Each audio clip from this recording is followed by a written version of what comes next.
শ্রীলঙ্কা পাকিস্তান ও 3 match ওয়ানডেতে সিরিজের মধ্যেই মঙ্গলবার বোমা হামলা হয় পাকিস্তানের ইসলামাবাদে। এই ঘটনায় নিহত হন 12 জন। এই অবস্থায় সিরিজের বাকি 2 ম্যাচ না খেলে দেশে ফিরতে চান উদ্বিগ্ন লঙ্কান ক্রিকেটাররা। নিশ্চিত নিরাপত্তা ব্যবস্থার পর কেউ না খেলে ফিরতে চাইলে ক্রিকেটের আন্তর্জাতিক নিয়ম অনুযায়ী ব্যবস্থা গ্রহণের হুঁশিয়ারি দেয় পাকিস্তান ক্রিকেট বোর্ড।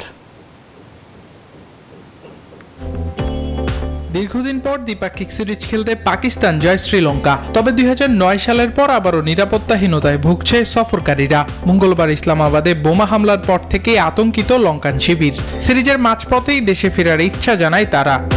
যুক্তরাষ্ট্রের 1 নম্বর জিম চেইন গোল্ড জিম এখন আবারও বাংলাদেশে। বসুন্ধরা আবাসিক এলাকা ও বসুন্ধরা সিটি শপিং মলে।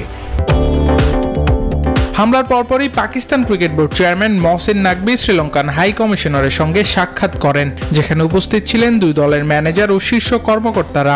আলোচনায় নাকভি শ্রীলঙ্কান ক্রিকেট বোর্ড ও কর্মকর্তাদের নিরাপত্তার ব্যাপারে কঠোর পদক্ষেপ নেয়ার আশ্বাস দেন।